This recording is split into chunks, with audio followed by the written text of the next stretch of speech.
ನಮಸ್ಕಾರ ಗೆಳೆಯರೇ, ನಾನು ನಿಮ್ಮ ಮನು. ಇವತ್ತು ನಾನು ನಿಮ್ಮನ್ನು ಅಕ್ಷರಶಃ ಸಾವಿನ ಅಂಚಿಗೆ ಕರೆದುಕೊಂಡು ಹೋಗಲಿದ್ದೇನೆ. ಈ ಕಥೆಯನ್ನು ಕೇಳುವಾಗ ನೀವು ಕೇವಲ ವಿಡಿಯೋ ನೋಡುತ್ತಿಲ್ಲ, ಆ ದೈತ್ಯ ವಿಮಾನದ ಒಂದು ಸೀಟಿನಲ್ಲಿ ಕುಳಿತು ಕಿಟಕಿಯಿಂದ ಹೊರಗೆ ಸಾವನ್ನು ಕಾಯುತ್ತಿರುವ ಪ್ರಯಾಣಿಕ ಎಂದು ಕಲ್ಪಿಸಿಕೊಳ್ಳುವ. 5 ಗಂಟೆ ಆಕಾಶದ ನಿಗೂಢ ಕತ್ತಲೆ. ಒಮ್ಮೆ ಕಣ್ಣು ಮುಚ್ಚಿ ದೀರ್ಘವಾಗಿ ಉಸಿರು ತೆಗೆದುಕೊಳ್ಳಿ. ಕಲ್ಪನೆ ಮಾಡಿಕೊಳ್ಳಿ, ನೀವು ಸಮುದ್ರ ಮಟ್ಟದಿಂದ 39,000 ಅಡಿ ಎತ್ತರದಲ್ಲಿ ಹಾರುತ್ತಿದ್ದೀರಿ. ಆಗಸ್ಟ್ 24, 2001 ಆ ಕಪ್ಪು ರಾತ್ರಿ. ಏರ್ ಟ್ರಾನ್ಸಾಟ್ ಫ್ಲೈಟ್ 236 ಕೆನಡಾದಿಂದ ಪೋರ್ಚುಗಲ್ಗೆ ಹೊರಟಿದೆ. ಒಳಗೆ ಎಲ್ಲರೂ ಆರಾಮವಾಗಿ ನಿದ್ರಿಸುತ್ತಿದ್ದಾರೆ. ಆದರೆ ಕಾಕ್ಪಿಟ್ನಲ್ಲಿ ಕ್ಯಾಪ್ಟನ್ ರಾಬರ್ಟ್ ಪೀಚೆ ಅವರ ಹಣೆಯ ಮೇಲೆ ಬೆವರಿನ ಹನಿಗಳು ಮೂಡುತ್ತಿವೆ. ಅವರಿಗೆ ಒಂದು ಘೋರ ಸತ್ಯ ತಿಳಿದಿದೆ. ವಿಮಾನದ ಪೈಪ್ ಒಡೆದು ಇಂಧನವು ರಕ್ತದಂತೆ ಸಾಗರಕ್ಕೆ ಸುರಿಯುತ್ತಿದೆ. ಅವರು ಎಚ್ಚರಗೊಳ್ಳುವಷ್ಟರಲ್ಲಿ ಕಾಲ ಮಿಂಚಿ ಹೋಗಿತ್ತು. ಬೆಳಗಿನ ಜಾವ 5 ಗಂಟೆಯಿಂದ ಬೆಳಗ್ಗೆ 10 ಗಂಟೆ. ಭಯಾನಕ ಮೌನ ಮತ್ತು ನರಕದ ದರ್ಶನ. ಮುಂಜಾನೆ 6ರಿಂದ 13 ಇದ್ದಕ್ಕಿದ್ದಂತೆ ವಿಮಾನದ ಬಲಬದಿಯ ಇಂಜಿನ್ ದೊಡ್ಡ ಸದ್ದಿನೊಂದಿಗೆ ಆರಿಹೋಯಿತು. 10 ನಿಮಿಷದಲ್ಲಿ 2ನೇ ಇಂಜಿನ್ ಕೂಡ ಸ್ತಬ್ಧವಾಯಿತು. ಈಗ ಊಹಿಸಿಕೊಳ್ಳಿ, ವಿಮಾನದ ಒಳಗೆ ಪೂರ್ಣ ಕತ್ತಲೆ. ಎಸಿ ನಿಂತು ಹೋದ ಕಾರಣ ಉಸಿರಾಟಕ್ಕೆ ಕಷ್ಟವಾಗುತ್ತಿದೆ. ಇಂಜಿನ್ ಸದ್ದಿಲ್ಲದ ಆ ಭೀಕರ ಮೌನದಲ್ಲಿ ಕೇವಲ ಗಾಳಿಯ ಚೀರಾಟ ಮಾತ್ರ ಕೇಳುತ್ತಿದೆ. ನೀವು ಕಿಟಕಿ ಆಚೆ ನೋಡುತ್ತೀರಿ. ಆ ದೈತ್ಯ ಇಂಜಿನ್ಗಳು ಕೆಲಸ ಮಾಡುತ್ತಿಲ್ಲ. ವಿಮಾನವು ಒಂದು ಕಲ್ಲಿನಂತೆ ಅಟ್ಲಾಂಟಿಕ್ ಸಾಗರದ ಕಡೆಗೆ ನುಗ್ಗುತ್ತಿದೆ. ನಿಮ್ಮ ಕಣ್ಣ ಮುಂದೆ ಸಾವು ನರ್ತಿಸುತ್ತಿದೆ. ಪ್ರಯಾಣಿಕರ ಆಕ್ರಂದನ, ಪ್ರಾರ್ಥನೆ, ಆಕ್ಸಿಜನ್ ಮಾಸ್ಕ್ಗಳ ಸದ್ದು. ಇದು ನರಕಕ್ಕಿಂತಲೂ ಭಯಾನಕವಾಗಿತ್ತು. ಬೆಳಿಗ್ಗೆ 10 ಗಂಟೆಯಿಂದ ಮಧ್ಯಾಹ್ನ 3 ಗಂಟೆ. ಒಬ್ಬ ಅಪರಾಧಿಯ ಕೈಯಲ್ಲಿ ನಿಮ್ಮ ಜೀವ. ಇಲ್ಲಿಂದಲೇ ಕಥೆಯ ಅಸಲಿ ಟ್ವಿಸ್ಟ್ ಶುರುವಾಗುವುದು. ನಿಮ್ಮ ಜೀವ ಉಳಿಸಬೇಕಾದ ಆ ಪೈಲಟ್ ಯಾರು ಗೊತ್ತಾ? ಆತ ಹಿಂದೆ ಡ್ರಗ್ಸ್ ಸಾಗಾಟ ಮಾಡಿ ಜೈಲಿನಲ್ಲಿ ಕಾಲ ಕಳೆದಿದ್ದ ಒಬ್ಬ ಮಾಜಿ ಕ್ರಿಮಿನಲ್. 1983ರಲ್ಲಿ ಪೊಲೀಸರಿಗೆ ಸಿಕ್ಕಿ ಬಿದ್ದಿದ್ದ ರಾಬರ್ಟ್ ಪೀಚೆ ಇಂದು 306 ಜನರ ಪಾಲಿನ ಏಕೈಕ ಆಶಾಕಿರಣ. To the story. ಈಗ ನಿಧಾನವಾಗಿ ಕಣ್ಣು ಬಿಡಿ. ಗೆಳೆಯರೇ, ನೀವು ಈಗ ಏನು ಕಲ್ಪನೆ ಮಾಡಿಕೊಂಡಿರೋ ಅದು 2001 ಆಗಸ್ಟ್ 24ರಂದು ಆ 306 ಜನರ ಪಾಲಿಗೆ ಕಡುಸತ್ಯವಾಗಿತ್ತು. ಅದು ಕೇವಲ ಕನಸಲ್ಲ, ಅವರ ಬದುಕಿನ ಕೊನೆಯ ಕ್ಷಣಗಳು ಎನ್ನುವಂತಿದ್ದ ನರಕ.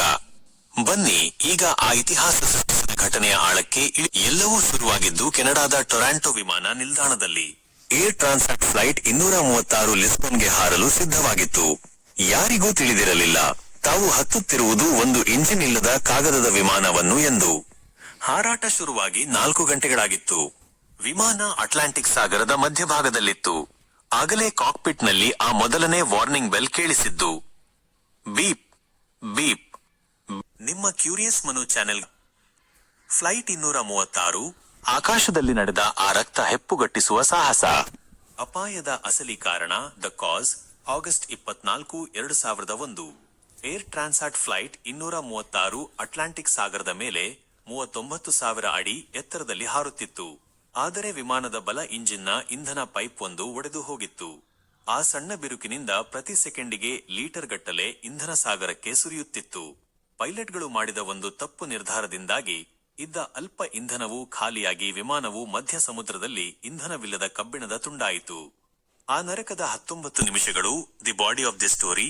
ಮುಂಜಾನೆ 6ರಿಂದ 13ಕ್ಕೆ ವಿಮಾನದ 2 ಇಂಜಿನ್ಗಳು ಪೂರ್ಣವಾಗಿ ಸ್ತಬ್ಧವಾದವು.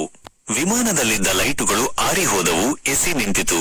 ಇಡೀ ವಿಮಾನದಲ್ಲಿ ಮರಣ ಸದೃಶ ಮೌನ ಆವರಿಸಿತು. ಕೇಳಿಸುತ್ತಿದ್ದದ್ದು ಕೇವಲ ಹೊರಗಿನ ಗಾಳಿಯ ಭಯಾನಕ ಸೀಟಿ ಹೊಡೆಯುವ ಶಬ್ದ ಮಾತ್ರ. ವಿಮಾನವು ಪ್ರತಿ ನಿಮಿಷಕ್ಕೆ 2,000 ಅಡಿ ಕೆಳಕ್ಕೆ ಬೀಳುತ್ತಿತ್ತು. ಒಳಗಿದ್ದ 306 ಜನರ ಸ್ಥಿತಿ ವರ್ಣನಾತೀತವಾಗಿತ್ತು. ಆಕ್ಸಿಜನ್ ಮಾಸ್ಕ್ಗಳು ಕೆಳಕ್ಕೆ ಬಿದ್ದವು. ಗಗನಸಖಿಯರು ಕಿರುಚುತ್ತಾ ಎಲ್ಲರಿಗೂ ಅಪಘಾತಕ್ಕೆ ಸಿದ್ಧರಾಗಲು ಸೂಚಿಸುತ್ತಿದ್ದರು. ಸಣ್ಣ ಮಕ್ಕಳು ಮತ್ತು ಮಹಿಳೆಯರ ಆಕ್ರಂದನ ಮುಗಿಲು ಮುಟ್ಟಿತ್ತು. ಕೆಳಗೆ ಕಾಯುತ್ತಿದ್ದ ಅಟ್ಲಾಂಟಿಕ್ ಸಾಗರವು ಅವರನ್ನು ನುಂಗಲು ಸಿದ್ಧವಾಗಿರುವ ಸಾವಿನ ಬಾಯಿಯಂತೆ ಕಾಣುತ್ತಿತ್ತು. ಪೈಲಟ್ ಮತ್ತು ಆತನ ಕರಾಳ ಇತಿಹಾಸ. The pilot. ಈ ಜನರ ಜೀವ ಉಳಿಸಬೇಕಾದವನು ಕ್ಯಾಪ್ಟನ್ ರಾಬರ್ಟ್ ಪೀಚೆ. ಈ ಕಥೆಯ ಅತಿ ದೊಡ್ಡ ಆಘಾತಕಾರಿ ವಿಷಯವೆಂದರೆ ಈ ಪೀಚೆ ಹಿಂದೆ ಒಬ್ಬ ಮಾಜಿ ಡ್ರಗ್ಸ್ ಸ್ಮಗ್ಲರ್. 1983ರಲ್ಲಿ ವಿಮಾನದಲ್ಲಿ ಗಾಂಜಾ ಸಾಗಾಟ ಮಾಡಿ ಸಿಕ್ಕಿಬಿದ್ದು ಜೈಲು ಶಿಕ್ಷೆ ಅನುಭವಿಸಿದ್ದ ವ್ಯಕ್ತಿ. ಆದರೆ ಅಂದು ಅವರ ಕ್ರಿಮಿನಲ್ ಇತಿಹಾಸಕ್ಕಿಂತ ಅವರ ಹಳೆಯ ಗ್ಲೈಡರ್ ಹಾರಿಸುವ ಅನುಭವ ಕೆಲಸಕ್ಕೆ ಬಂತು. ಇಂಜಿನ್ ಶಕ್ತಿ ಇಲ್ಲದಿದ್ದರೂ ಕೇವಲ ಗಾಳಿಯ ಒತ್ತಡವನ್ನು ಬಳಸಿಕೊಂಡು ಅವರು ವಿಮಾನವನ್ನು ನಿಯಂತ್ರಿಸಿದರು. ಸುಮಾರು 120 ಕಿಲೋಮೀಟರ್ ದೂರವನ್ನು ಅವರು ಯಾವುದೇ ಇಂಜಿನ್ ಇಲ್ಲದೆ ಹಾರಿಸಿದರು.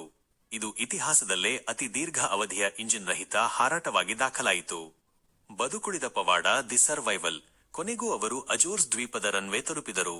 ಆದರೆ ವಿಮಾನದ ವೇಗ ಗಂಟೆಗೆ 370 ಕಿಮಿ ಇತ್ತು. ಇದು ಸಾಮಾನ್ಯಕ್ಕಿಂತ 2 ಪಟ್ಟು ಹೆಚ್ಚು.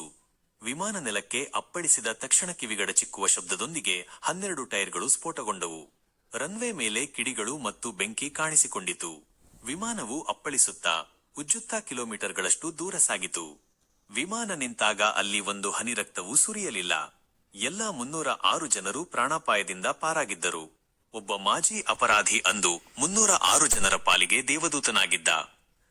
ಮುಕ್ತಾಯ. ಗೆಳೆಯರೇ, ಇದು ಮನುಷ್ಯನ ಧೈರ್ಯ ಮತ್ತು ಸಮಯ ಪ್ರಜ್ಞೆಗೆ ಸಾಕ್ಷಿ. ಈ ಘಟನೆ ನಿಮಗೆ ಏನು ಅನಿಸಿತು? ಕಾಮೆಂಟ್ ಮಾಡಿ. ಇಂತಹ ಮತ್ತಷ್ಟು ರೋಚಕ ವಿಷಯಗಳಿಗಾಗಿ ನಿಮ್ಮ ಕ್ಯೂರಿಯಸ್ ಮನು ಚಾನೆಲ್ಗೆ ಸಬ್ಸ್ಕ್ರೈಬ್ ಮಾಡಿ. ಗೆಳೆಯರೇ, ಇವತ್ತಿನ ಕಥೆಯ ಸಾರಾಂಶ ಇಷ್ಟೇ. ಆಕಾಶದ ಮಧ್ಯದಲ್ಲಿ ಇಂಜಿನ್ ಇಲ್ಲದೆ, ಇಂಧನವಿಲ್ಲದೆ 306 ಜೀವಗಳು ಸಾವಿನ ದವಡೆಯಲ್ಲಿದ್ದವು. ಆದರೆ ಒಬ್ಬ ಮಾಜಿ ಅಪರಾಧಿ ತನ್ನ ಅದ್ಭುತ ಧೈರ್ಯದಿಂದ ಆ 306 ಜನರ ಪಾಲಿಗೆ ದೇವದೂತನಾದ. ನೆನಪಿಡಿ, ನಮ್ಮ ಹಳೆಯ ತಪ್ಪುಗಳು ನಮ್ಮನ್ನು ನಿರ್ಧರಿಸುವುದಿಲ್ಲ. ಸಂಕಷ್ಟದಲ್ಲಿ ನಾವು ತೋರುವ ಸಾಹಸವೇ ನಮ್ಮನ್ನು ಹೀರೋ ಮಾಡುತ್ತದೆ. ಮುಕ್ತಾಯದ ಸಾಲುಗಳು. ಫೈನಲ್ ಸ್ಲೋಗನ್: ಸತ್ಯ ಯಾವಾಗಲೂ ಕಲ್ಪನೆಗಿಂತ ಭಯಾನಕವಾಗಿರುತ್ತದೆ. ಇಂತಹ ಮತ್ತೊಂದು ಮೈನವಿರೇಳಿಸುವ ಸತ್ಯದೊಂದಿಗೆ ನಾನು ನಿಮ್ಮನ್ನು ಮತ್ತೆ ಭೇಟಿಯಾಗುತ್ತೇನೆ. ಯಾಕೆಂದರೆ ಕುತೂಹಲಕ್ಕೆ ಕೊನೆಯಿಲ್ಲ. ಧನ್ಯವಾದಗಳು. ನಾನು ನಿಮ್ಮ ಮನು.